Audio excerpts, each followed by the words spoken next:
नमस्कार, राधिकाज किचन मध्ये तुम्हा सर्वांचं खूप खूप स्वागत आहे। आजच्या व्हिडिओमध्ये आपण शेवयाची खीर बनवणार आहोत। त्यासाठी काय काय साहित्य लागणार आहे ते आपण आता पाहूया। 2 वाटी दूध, 1 वाटी शेवई, कच्ची शेवई आहे। तुम्ही भाजलेली जर घेतली तर तुम्हाला भाजायची काही आवश्यकता नाही। मी ही शेवई भाजून घेणार आहे।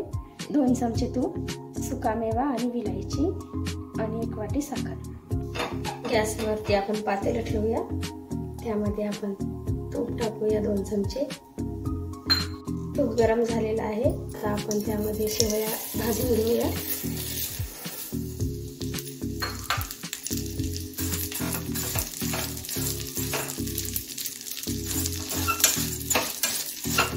चांगल्या भाजून घ्यायच्या आहेत। शेवया भाजून झाल्या की त्यामध्ये आपण सुकामेवा टाकूया। शेवया भाजत आलेल्या आहेत, त्यामध्ये आपण आता सुकामेवा टाकून भाजूया।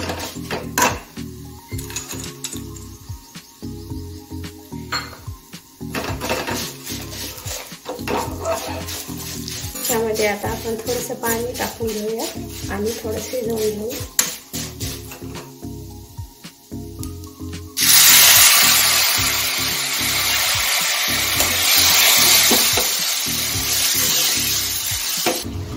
यामध्ये थोडंसं पाणी घातलेलं आहे आपण। आता थोडंसं शिजवून घेऊया। नंतर दूध आणि साखर टाकून शिजवून घेऊया।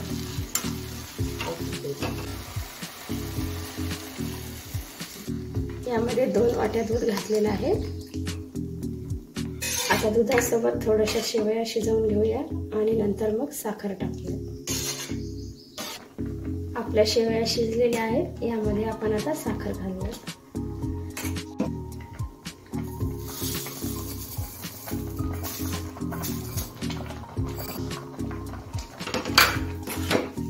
बघा, आपली शेवयाची खीर आता तयार झालेली आहे।